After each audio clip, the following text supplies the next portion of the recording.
ان کو بھی کہتا ہوں جنہوں نے فرقہ پرستی کی اینک لگائی ہے اور ان کو مسلمانوں کا ہر دشمن اچھا لگتا ہے، انہیں بھی کہتا چلوں کہ ان مسلمانوں کے دشمنوں کو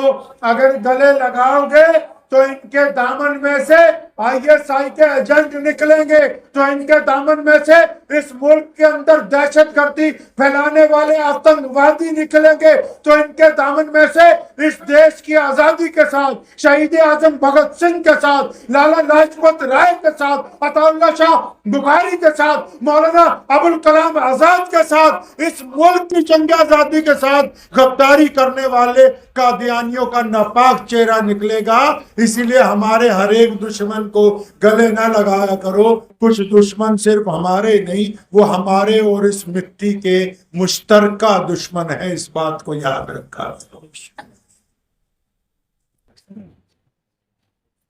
اس لیے انگریز نے یہ فتنہ بنایا کہ جو فرنٹ لائن میں مسلمان ہیں وہ پیچھے ہٹیں۔ ان کے پیچھے ہٹنے سے کیا فائدہ ہوگا کہ ملک جو 1857 میں آزاد ہو جاتا، ملک جو 19ویں صدی کی ابتدا میں آزاد ہو جاتا، تو فرنٹ لائن کو ہٹانے سے نقصان یہ ہوا کہ ملک اور 100 سال بعد آزاد ہوا۔ تو یہ انگریز کا سیاسی حربہ تھا، صرف ہماری مذہبی لڑائی نہیں۔ آج کیا کر رہے ہیں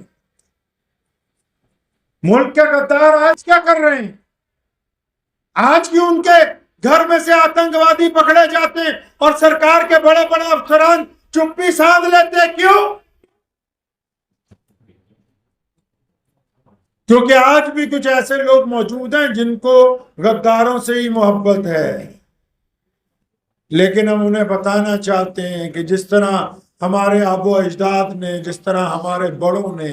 یہ جن مسجدوں میں ہم بیٹھے ہیں، یہاں صرف 5 وقت نماز نہیں پڑھائی، یہاں سے ہم نے انگریز کے دانت بھی کھٹے کیے ہیں، یہاں سے ہم نے بڑے بڑے شیخ الحدیث اور محدث بنا کے مدارس میں اتارے، یہاں سے ہم نے نورانی قاعدے جیسی کتابیں لکھ کے پوری دنیا کے مسلمانوں کو پڑھنے کے لیے دی ہیں، یہاں سے ہم نے مرزا قادیانی کے خلاف پہلا فتویٰ جاری کیا ہے، یہاں سے ہم نے انگریز کے خلاف 1857 کی جنگ آزادی کا پہلا اعلان کیا ہے، یہاں سے ہم نے ہندوستان کے مسلمانوں کو اور ہندوؤں کو ایک ساتھ مل کے 1882 میں انگریز کے خلاف لڑنے کا اعلان کیا ہے، یہاں سے ہم نے ہندو پانی اور مسلمان پانی کو ختم کر کے ملک کی ایکتا کے لیے ایک پانی پینے کا اعلان کیا ہے۔ ہم نے مسجدوں میں صرف نمازیں نہیں ادا کی،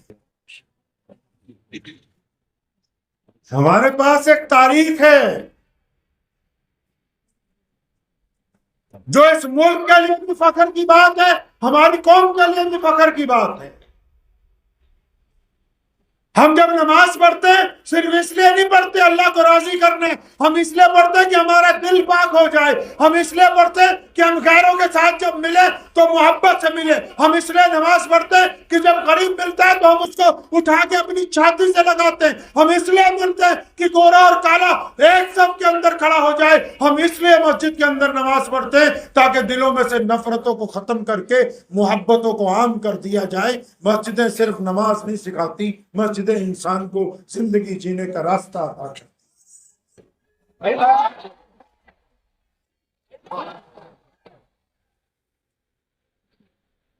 آج شب برات کی مقدس رات ہے،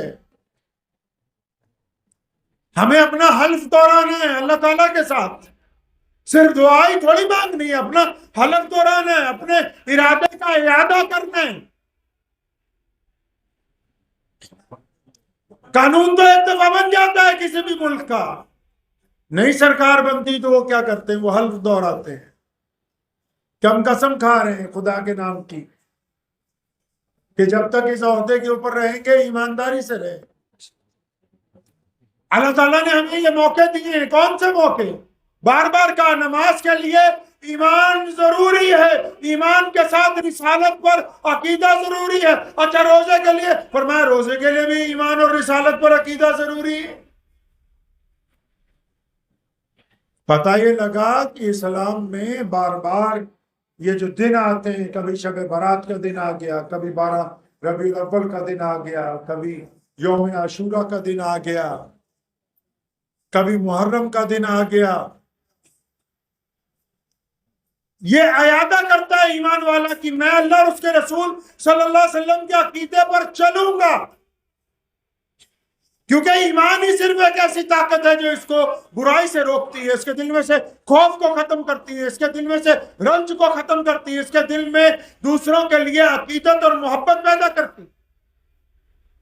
اس کے علاوہ ذریعہ کوئی نہیں۔